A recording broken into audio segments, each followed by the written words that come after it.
we'll fix it after church. So we go to church, we come home from church, and people at our house after church, and I think, okay, now we have to figure out how to I've got to have the sink fixed. It's got to work, and it's almost full of water. And so I open up under the cabinet and I pull everything out, 473 Walmart bags, and get everything out of there. And I look at, and the plumbing, praise God, the plumbing is plastic, so I don't need a tool that I'm going to hurt something with. So I unscrew the U-shaped thing, and there's a name for it, but it's a U-shaped thing, and if it turns upside down, it's an M. So I put that to the side, and I look, and sure enough, in the pipe, it's just full of cabbage and onions, and it's just full. I think, oh, that's simple. So I start digging a fork in there, and I pry it out. Well, what happens to the water? It starts coming out of the sink. And so I grab a pitcher, and I fill the pitcher with water. Now, they're all standing around watching this. I fill the pitcher with water, it gets completely full, and I dump it in the sink.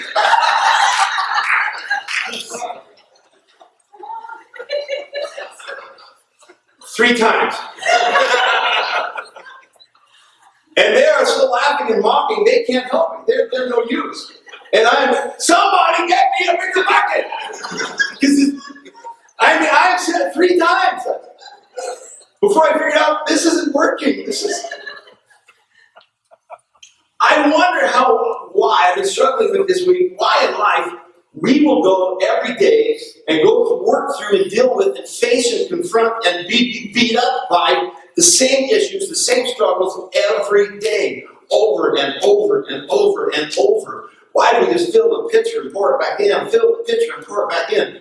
Why can't I be set free from this addiction? Or why can't I be set free from this pain? Why can't I be set free from this bitterness? Why can't I forgive? Why can't I walk in peace? Why can't I get this discipline in my life of an area I want to be better at?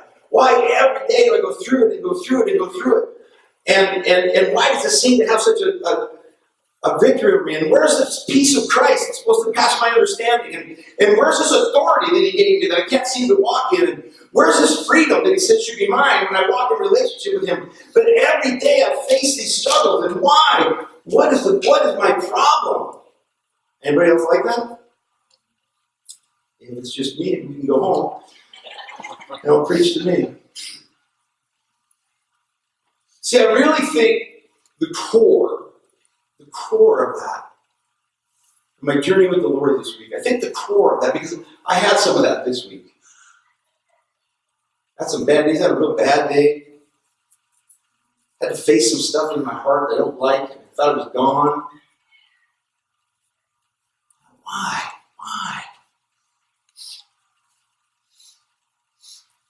See, I believe it started in the garden. But the serpent's ultimate tactic, the serpent's ultimate tactic, or Satan's ultimate tactic, is to pervert the character of God, or for him to pervert God's character in our eyesight. Obviously, he can't pervert the character of God, but I believe his ultimate tactic is to pervert God's character in our eyes. And it comes in different ways. Imagine if you were the adulterous woman who was caught in the act of adultery and drugged through the city, half naked, and being told by the religious elders, we don't read the scripture, but we can assume pretty safely that she's being told, we're taking you to this rabbi who's going to judge you with the law of Moses because you should not have been sleeping with that guy. You're not married to him. Which I've always wondered where the guy was in that story. How did he get away? So they bring this woman, and she's being told, and what the law of Moses says is you're going to be stoned, and you watch, we're going to get this new rabbi. He's either going to have to stone you or lose his identity and so they paint this picture for her of who he might be. And when they show up, he's not that at all. And they threw her at his feet, and again, the Bible doesn't indicate it, but I think it's a safe assumption that she hung her head in shame, in embarrassment, defeat. Because this rabbi, who's holy, is standing above her. And I think, see, here's the deal. If the enemy, listen to me, if the enemy can pervert God's character in our eyes, here's the victory from that. The victory is not that he makes God look bad. The victory is if he could pervert the character of God in our eyes, that he can skew how we view ourselves and others. That's the problem. You with me? I think insecurities and failure to get over certain parts of our lives really are directly tied to I don't see God clearly and who he is. I've got a perverted or distorted view of his character. Therefore, I have a distorted or perverted view of my character. And therefore, based on my distorted and perverted view, that's how I see people. Does this make sense?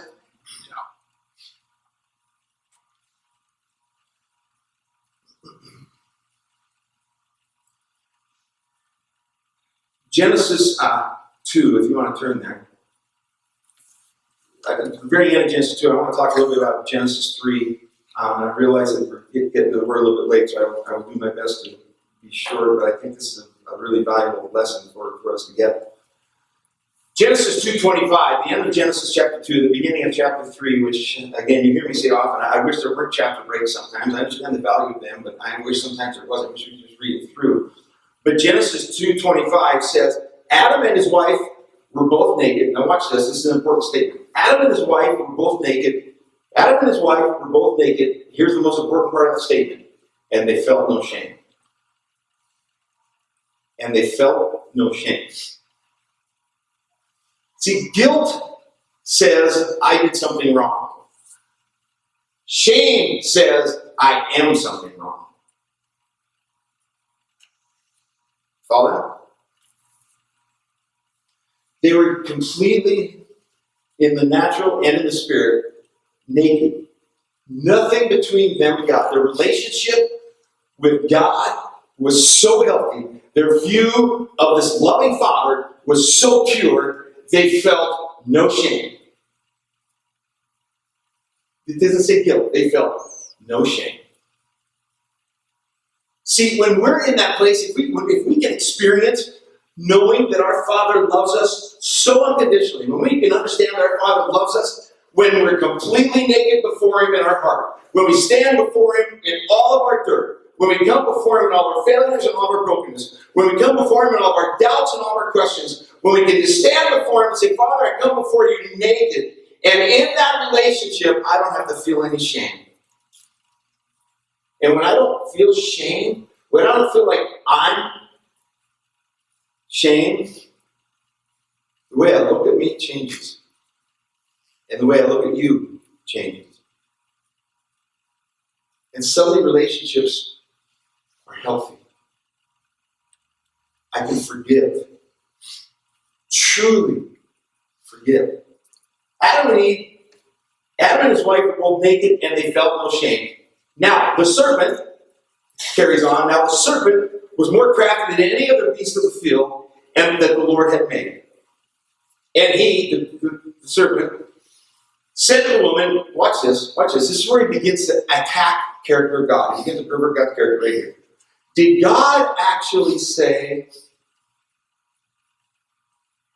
have we not had that?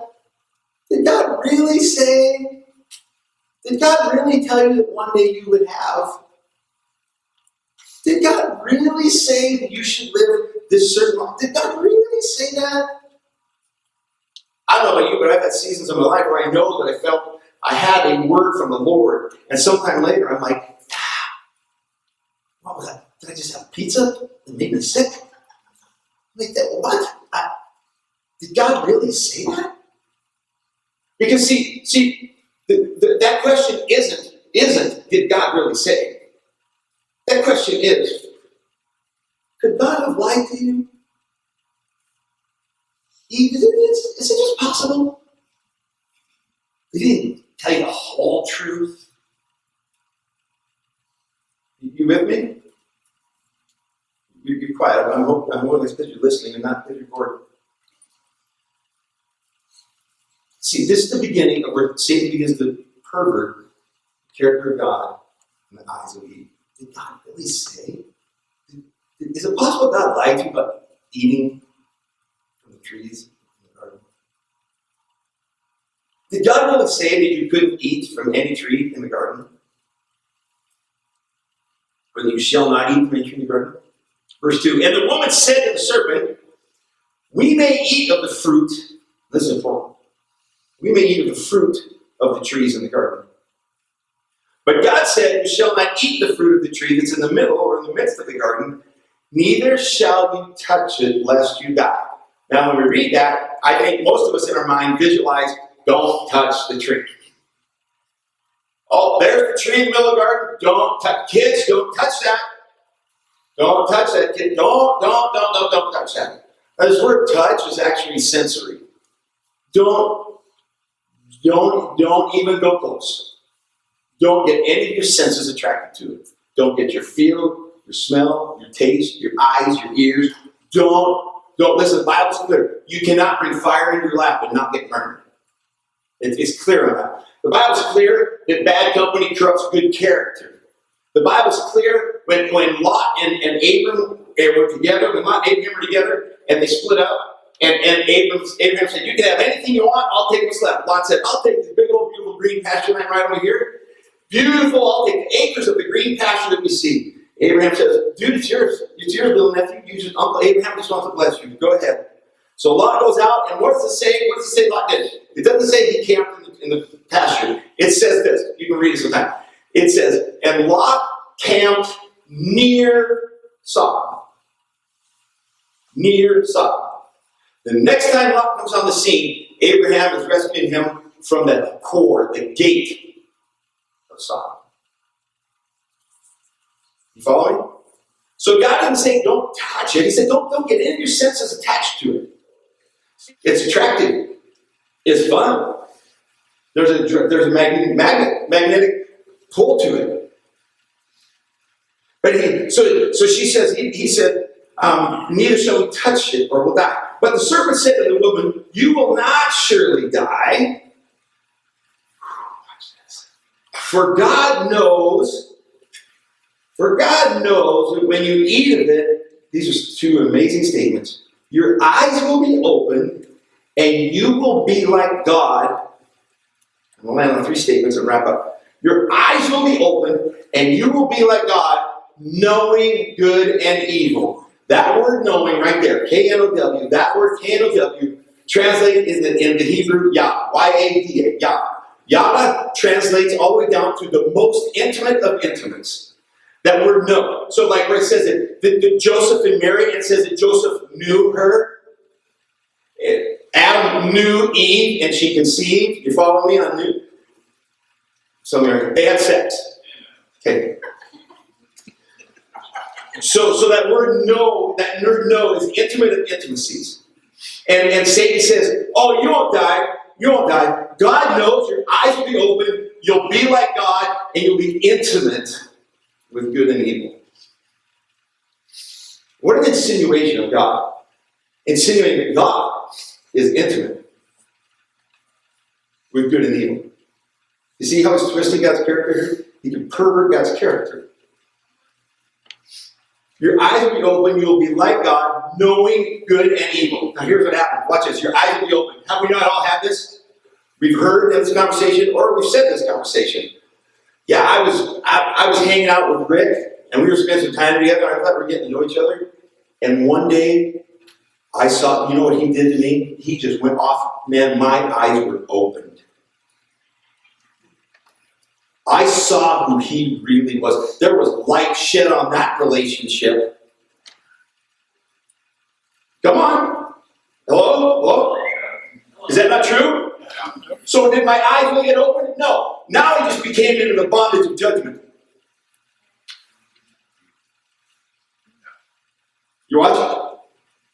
Oh. Don't listen. Michelle may save some time. I know that. I've seen it. Like light got shed on that brother. You don't want to stay away. You hear what I'm saying?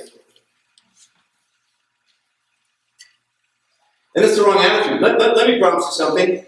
Until you're hurt, listen, until you're hurt, you won't know how to forgive. You won't know how to forgive.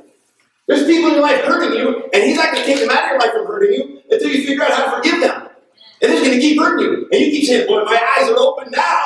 I see that brother's no character. No. Learn to forgive that hurt. That's being free. That's not open eyesight. You're less like God when you act like that, not more like God when you act like that. Amen.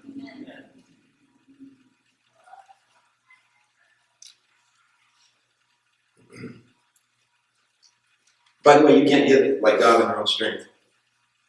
So Satan says this. I can't believe she misses. Satan says to her, your eyes, say eyes, your eyes will be open. You'll be like God, knowing good and evil. Your eyes will be open. You'll be like God, knowing good and evil.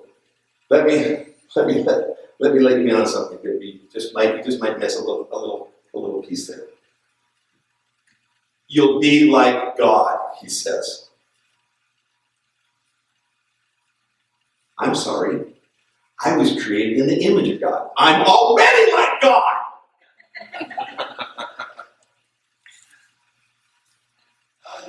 I'm sorry, Mr. Serpent. I got that one nailed. I am just like God. I'm one of his kids. I'm created in his image. Amen. Come on. Hello? Follow me. Psalm 139. I don't know if I sent it to you. I think I added it later. Psalm 139. Turn to it. Do we have it in the notes? No. Okay, sorry. This usually happens. She doesn't read my mind and things don't get done. Psalm 139. Please turn to it. Open your phone, open your iPad, open your heart, open your whatever. Psalm 139. Oh Lord, you have searched me and known me. Watch this. You have searched me and known me. You know when I sit down. The Bible doesn't exaggerate. You know when I sit down. I wonder if sometimes it goes, that brother's not going to get up. You know when I sit down. You know when I rise up. You discern my thoughts from afar. You search out my path, my laying down, and are acquainted with all my ways. Even before a word is on my tongue, you know what I'm about to say. Watch this. You hem me in behind and before. You lay your hand on me. This knowledge is too wonderful.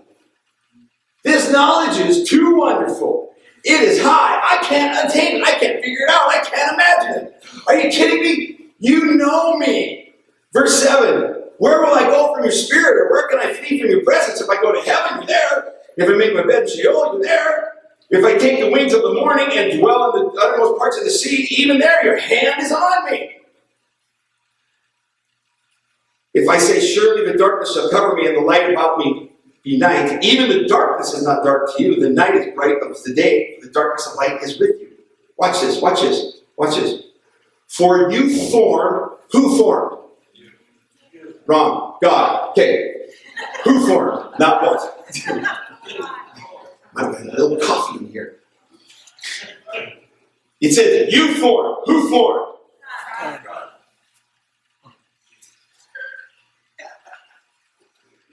Yes. You formed. Who formed? God. Yeah, the answer didn't change. God formed. Breathe. Do something first.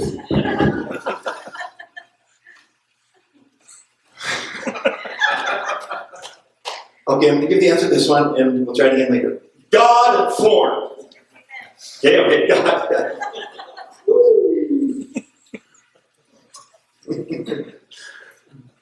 For you, I know it says you, but he's talking about God, right? For you formed my inward parts. God formed your inward parts. God knitted you together in your mother's womb. Watch this. I praise you, for I am fearfully. Now we don't even understand what that word means. He says, I praise you because now the answer is I. So who is fearfully? Yeah, good. I praise you because I am fearfully, and then another word, but it's in the sense is made. I am fearfully made. That word fearfully means awe, respect, elevated to the highest point. I am respected. God awes me. He set me aside to the highest point. God made me like that. I am fearfully made. God looks at me with awe. That's good news. Some of you need to know. God formed me. He looks at me and he has awe. He looks at me and says, that guy's set apart. He looks at me and says, I have so much respect for him. He said, God fearfully made me. Get this in you. You want to stop struggling with insecurities? God fearfully made you. He looks at you and he's in awe of you. Amen.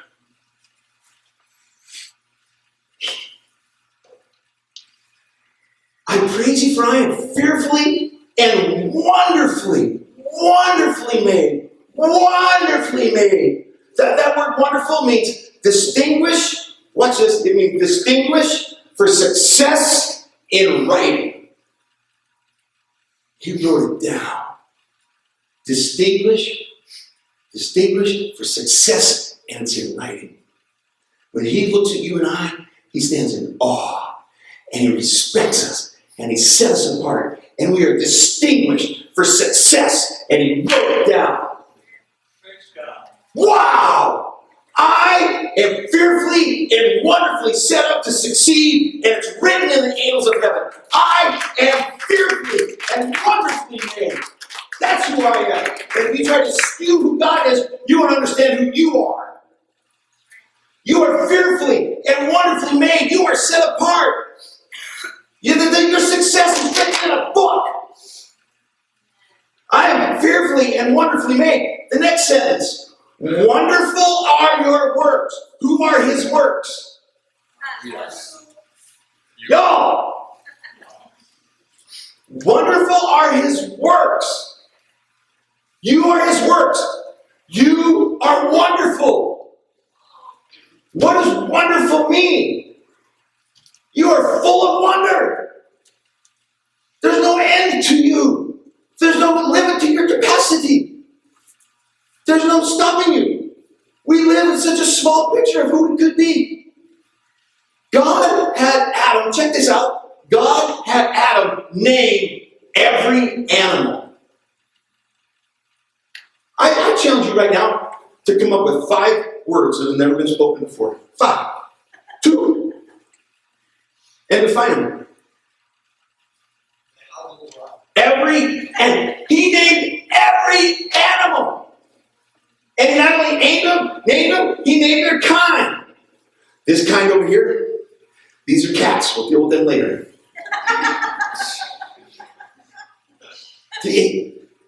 That's the capacity of our brain. And you and I are fearfully and wonderfully made. Wonderful are you. You are wonderful. You are wonderful. And some of you struggle with me saying that. Some of you can't say that to yourself. I am wonderful. I am wonderful. Thank you. Some of you are like, no, I'm good. I am wonderful. My soul knows this very well. Watch. My frame was not hidden from you when I was being made in secret, intricately woven in the depths of the earth. Here we go. Your eyes saw my unformed substance. In your book, they are written. Here's what we do in life. We sit here. There's a day is going to get turned, and there's a new one coming. Don't get stuck in your sentence. Don't get stuck in your sentence. Your book is full of chapters, and there's a new page coming. Whatever page you're on is about to be flipped. Don't get stuck in your sentence. Because you are fearfully, wonderfully made. Wonderful are the words of God. If I really understand who I am, if I really know that I come before God and not feel shame, you don't have enough in you to insult me. You don't have it in you to betray me. You don't have it in you to offend me. You don't have it in you to steal anything from me that's important. You don't have it in you. You don't have the ability to take away the fact that I'm wonderful. Give it your best shot, world. I am freaking cool. What? You'll be like God. You're already created in His image.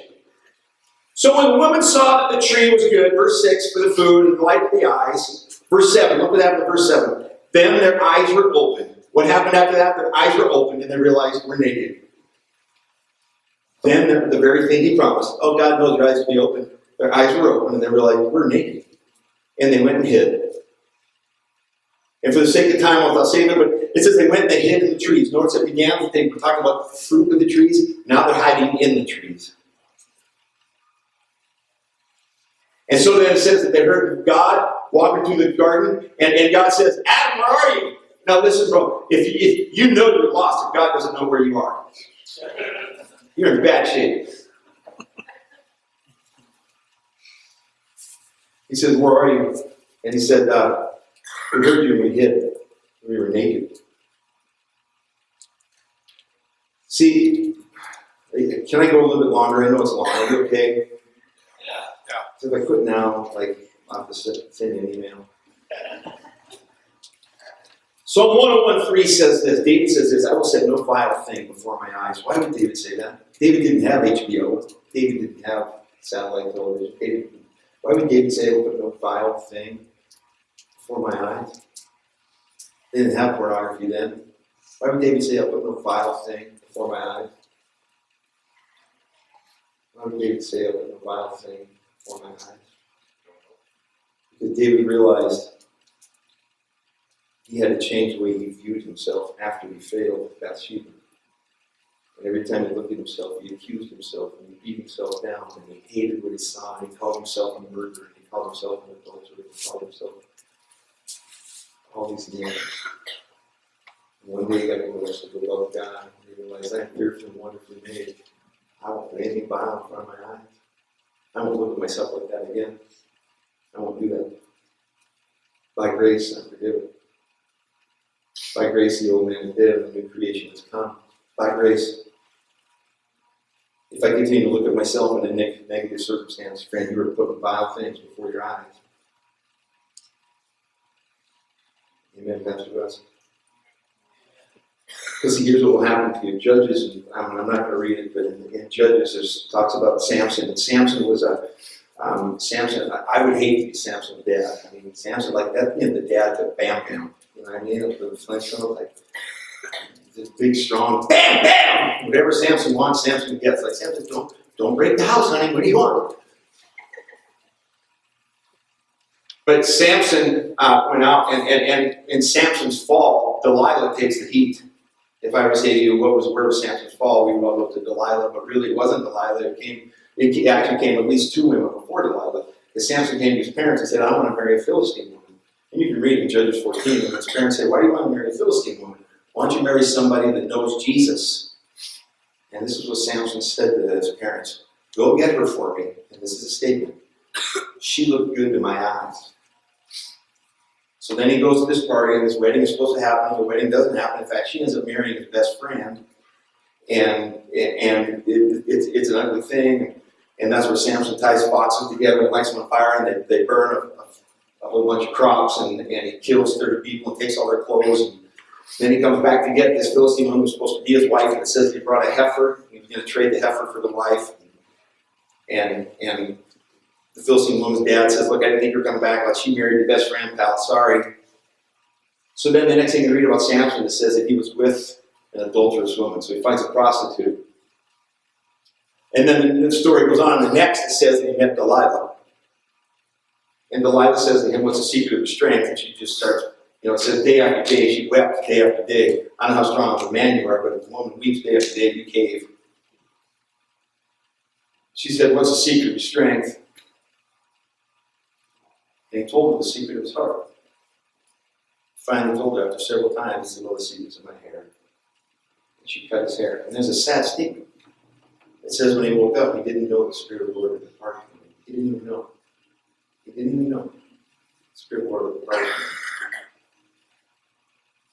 And then the Philistines took him captive. And what's the first thing they did to him? They gouged out his eyes. The very place that it all started. She looks good to me. And that compromise, that getting, don't touch it, that sensory attraction. Oh, it didn't fail with the Philistine woman, it didn't fail with the prostitute, but it failed with Goliath. Because he lost his perspective. And he set vile things before his eyes. He didn't realize who he was in Christ, and how loved he is in Christ. Revelation 21:4 says, one day he's going to wipe every eye clear of every tear.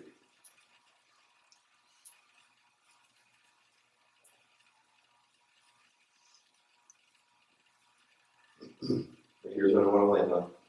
I'm going to finish with this. God is talking with him in the garden. And he said, where are you? He said, we're hiding. He said, why are you hiding? He said, well, we're naked.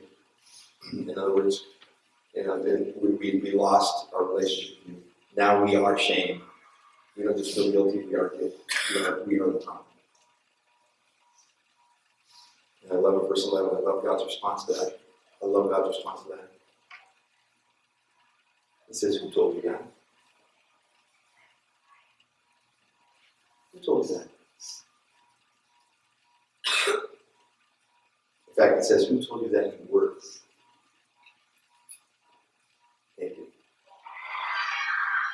I'm such a failure. Who told you that? Everything I do is wrong. Who told you that? I will never succeed. Who told you that? I can't get over this addiction. Who told you that? Nobody loves me. Who told you that? I'm all alone. Who told you that? I don't know how to forgive. Who told you that? Everybody hates me. Who told you that? Even God's forgotten me. Who told you that? Who told you that? This is just my lot in life. I'm never going to be anything more. Who told you that? Every day I get up and wrestle with this thing, I'll never have victory. Who told you that? Who told you that? Who told you that? I really believe that our daily issues, our daily struggles, whether it be emotional or addictions or relational, really stem from this insecurity that we believe a lie of who we are, because we don't really believe who he is. You follow me? And we will never get victory over insecurities. We will never get victory over our past. We will never get victory. We will never, ever, ever walk without shame in a relationship with Christ until we realize who he is so that we can realize who we are. We are fearfully and wonderfully made. His works are wonderful. And if you think anything, you cannot afford to have one thought in your mind contrary to that statement. You are fearfully and wonderfully made. You are wonderful. And if there's one thought in your mind that's contrary to that statement, you don't believe who God is. Is this landing? I hope it's landing. I'm not talking about salvation. I'm not talking about, has God forgiven you? Sure. Can I go to heaven and not realize how much God loves me? Yeah. But between here and there, that's going to be a drag.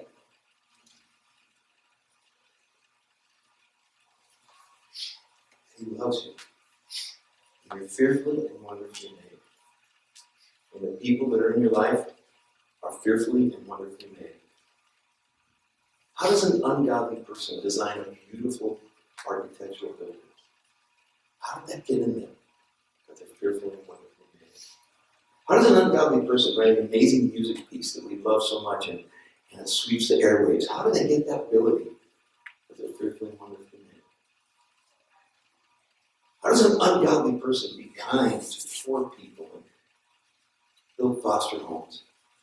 Have a compassion and see orphans and widows built up because they're fearfully and wonderfully made.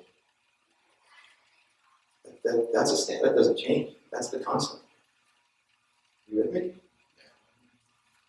Fearfully and wonderfully made. And anything opposite of that, who told you that? Who told you? Let's stand. That's enough.